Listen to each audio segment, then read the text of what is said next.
Herkesi salamlayıram. Bugün önceki videonun davamı olaraq biz inkişafa müxtəlif istiqamətlərdə və mövzularda başlayan, lakin davam edə bilməyən insanların etdiyi səhvlər haqqında artıq danışacağıq.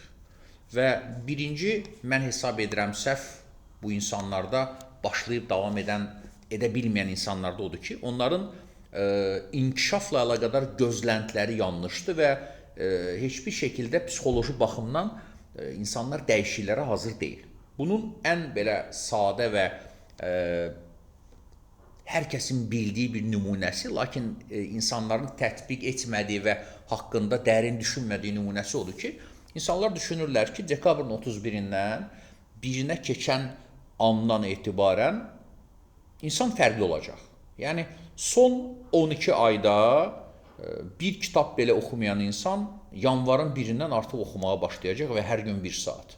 İnsanlar niyəsə inanırlar ki, son 6 ayda idman və sağlam həyat naminə heç bir addım belə atmayan insan artıq yanvarın 1-dən aktiv idmana və sağlam qidalanmağa başlayacaq. İnsanlar niyəsə inanmaq istəyirlər ki, son 2 ildə 4 dəfə ingiliscə öyrənməyi xarici dil olaraq cəhd eləyən biri, amma davam edə bilməyən biri, yanvarın 1-dən artıq davamlı şəkildə ingiliscənin üzərində fokus olacaq. Mən adətən bu mövzularda bu cür inancı olan insanlara zarafatla deyirəm ki, bu cür dəyişikliklərə özündə sırf təqvimdə bir tarixin, saatın və saniyənin dəyişməsinə görə bu dəyişikliklərin olacağına inanan insan Santa Clausa da ya da Şaxta Babaya həm də inanmalıdır. Mən düşünürəm ki, insan hansısa bir uzun hansısa bir işə başlamadan öncə, yola çıxmadan öncə ya da kiminləsə əlaqə qurmadan öncə insan bu məsələyə, istənilən mövzularda məsələlərə çox ciddi və dərin hazırlıqlı yanaşmalıdır. Və burada mənə müraciət edən insanlarda gördüyüm səhvlərdən biri də budur. İnsanlar düşünür ki, inkişaf əyləncəlidir. Yəni, Fəxri bəy, bilirsinizmi, ingiliscəni mən rahat öyrənmək istəyirəm. Mümkün deyil. İngiliscəni rahat öyrənməyin yolları yoxdur. Nisbətən rahat ola bilər, nisbətən doğru, nisbətən daha effektiv yolları ola bilər. Amma heç kim düşünməməlidir ki, ingiliscə öyrənməyin rahat ya da əyləncəli yolu var.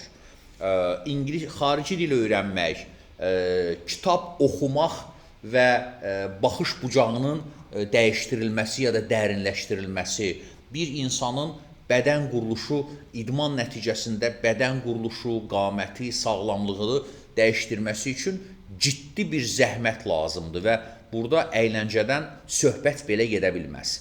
Bir digər məqam, insanlar özlərinə acıdıqlarına görə, özlərinə yazıqları gəldiklərinə görə insanlar saxlayırlar inkişaflarını. Yəni, insan bir həftə ərzində hər gün 1 saat, saat yarım kitab oxuyur, sonra dayandırır. İnsan həftədə 3 dəfə idmana gedir, məndə imkan yoxdur, mən çox yoruluram. Bu məsələlərin hamısına əlaqədar mən ən sonda məsləhət və tövsiyələrimi də paylaşacağam.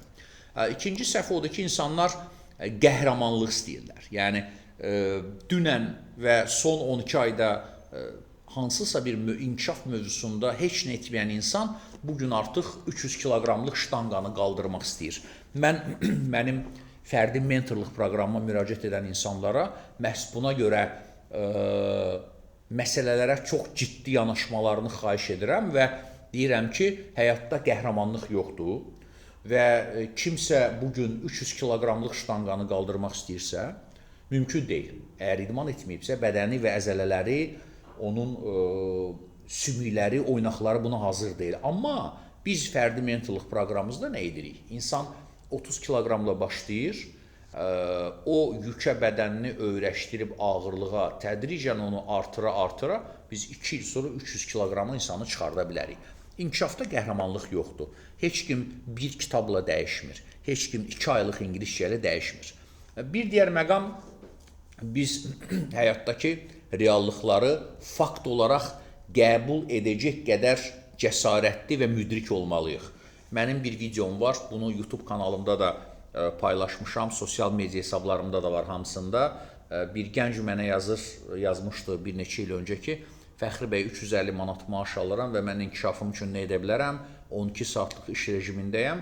Mənim bu məsələlərə adətən cavabım budur ki, fakt olaraq biz həyatda baş verənləri qəbul edirik, biz mövqeyimizi dəyişirik, özümüzə yazığımız gəlmədən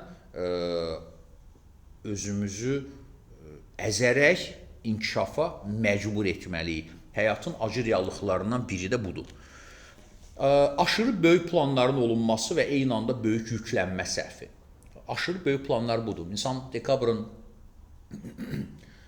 sonunda deyir ki, mən yanvarın 1-dən etibarən hər ay 4 kitab oxuyacam, mütləq ingiliscə və rusca və öyrənəcəm və həftədə 4 dəfə də qaçmağa başlayacam. Aşırı böyük planlama birinci növbədə insanın psixoloji psixikası bunu qaldırmaz. Yəni insanın bizim normalda və hər hansısa bir inkişafa başlayan hər hansısa bir insanda gündəlik həyatı, məişət həyatı, ailə öhdəlikləri, iş yükü, layihələri, bunlar var, özəl həyatımız var, sosial çevrəmiz var və sosial həyatımız var. Bütün bunların içərisində insan bir anda bütün mövzularda özünü yükləyir və ondan sonra heç nəyi də etmir. Bir digər səhv möcüzə gözləntisi, bunu dedim mən yanvarın 1-i ilə əlaqəli. Bir də qısa müddətdə biz hər şey əldə etmək istəyirik. Baxın, heç kim ingiliscəni qısa yoldan öyrənə bilməz. İngiliscə öyrənmək üçün olduqca böyük zəhmət lazımdır və bu böyük zəhmət uzun müddət ərzində olmalıdır. Bir insan baxış bucağını genişləndirmək istəyirsə, 3 ayda 3 kitab oxumaqla bu olmur. Onlarla və yüzlərlə kitab olmalıdır. Həyatda möcüzə yoxdur. Həyatın ən belə gözəl möcüzəsi ancaq odur ki, biz kiçik addımlarla çox böyük yolu gedib məqsədlərimizə çata bilirik. Bunun xaricində heç bir möcüzə yoxdur həyatda. Və mənə müraciət edən insanların bir hissəsi də özlərində talant axtarırlar. Talant axtarışı da birinci növbədə insanın qısa yoldan, qısa müddətdə, az müddətdə böyük nəticə əldə etmə istəyi və tənbəlliyin əlamətidir ki, məndə bir istedad var, amma mən onu tapa bilmirəm. Fəxri bəy, siz desəz, mən irəliyə gedəcəm. İstedadla irəliyə getmək olmur. İstedad yaxşıdır, amma insanın zəhməti yoxdursa, heç bir istedad onu xilas eləməyəcək. Və motivasiya məsələsi tərk edən inkişafı insanların böyük əksəriyyətində motivasiya çatışmamazlığı var. Ümumiyyətlə mənim sizə tövsiyəm, baxın, dostlar, motivasiya vacibdir, amma yetərli deyil. Motivasiya çox da güvənməyin. Çünki dalğalanmalar bizim əhval-ruhiyyəmizdə, keyfimizdə, bizim işdəki sıxıntılar, şəxsi həyatımızdakı sıxıntılarla əlaqədar dalğalanmalar ola bilər. Motivasiya qəti güvənmək olmaz. Motivasiya da lazımdır, amma ancaq motivasiya güvənməyin. Və çevrənin çox böyük əhəmiyyəti var. Bizim ətrafımızda olan insanların biz özümüz də fərqində olmadan bizə təsiri var. Onların istifadə etdiyi sözlər, danışıq tərzi, onların düşüncə formatı, onların baş verən hadisələrə mövqeyi və yanaşması insana çox təsir edir. Yəni, bugün kimsə ingiliscə bilməyən, misal üçün insan qalxıb ətrafındakı yoldaşlarına desə ki, mən ingiliscəni 2 il sonra mükəmməl danışacağam, onun ətrafında ingiliscə öyrənməyən və danışa bilməyən insanların böyük əksəriyyəti ona niyə bunun mümkün olmadığını sübut edəcəklər.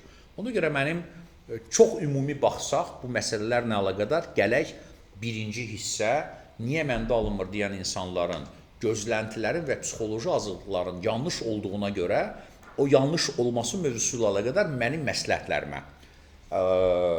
İnkişaf əyləncəli deyil. Çox ciddi zəhmətə hazır olmalısınız. Özünüzə bu həyatda yazığınız gəlməməlidir. Çünki özünə yazığı gələn insanın həyatı çox ağır olacaq. Heç kimin ətrafın, çevrənin, ailənizin sizə bir çox məsələlərdə yazığı gəlməyəcək. Həyatda bəzi reallıqları fakt olaraq qəbul etməyə məcburiyyətindəsiniz. Çox çətindir, bəzən inkişaf etmək üçün biz yuxusuz da qalacağıq, bəli, amma bu bir faktdır ki, biz növbəti həyatımızdakı daha yaxşı mərhələyə çıxmaq üçün. Bugün 300 kiloqramlıq bir çəkini, ştanqanı qaldıra bilməzsiniz. Amma 30-la başlayıb uzun müddət ərzində möcüzə gözləmədən 300-ə çıxa bilərsiniz. Özünüzü böyük planlarla yükləməyin. Bu çox təhlükəlidir və heç vaxt nəticə vermir. İstedadınız ola bilər, amma o istedadın üzərində böyük zəhmət çəkməsəz mümkün deyil. Və şiddətli tövsiyəm, öz gələcək məqsədlərinizi, öz zəhmətinizi, işinizi, gücünüzü iki tip insanla, iki kateqoriya insanla məsləhətləşin ancaq. Bu yolu getmiş olanlar və bu yolu getməkdə olanlar. Bu yolu getmiş olanlar o deməkdir ki, mən Fəxri Ağayeva, kimsə desə ki, Fəxri bəy, 40 yaşım var, mən İngiliscə danışa bilmirəm, öyrənə bilərəmmi? Mən deyəcəm ki, öyrənərsən dəqiq və mən ona 10 dənə dil öyrənməklə əlaqədar alət deyərəm. Demək istədiyim odur ki, çevrənizin çox böyük təsiri var və həyatda nə möcüzə gözləyin, nə əyləncə gözləyin, reallıqları fakt olaraq qəbul edəcək qədər ciddi, cəsarətli və müdrik olun. Motivasiyaya güvənməyin. Həyatda ancaq və ancaq zəhmət var. Güclü olun, ruhdan düşməyin. İnkişaf mümkündür və Azərbaycanda kifayət qədər mən şəxsən özüm inkişaf edib öz həyatını dəyişdirən insanlar tanıyıram. Bu videonun davamı da təbii ki, bir neçə gün sonra olacaq. Bu mövzuda sizin sıxıntılarınız və ya hansısa suallarınız varsa, videonun altında qeyd edin. Onlara cavab olaraq mən hər kəsə faydalı olsun deyə yeni videolarda çəkəcəm. Uğurlar!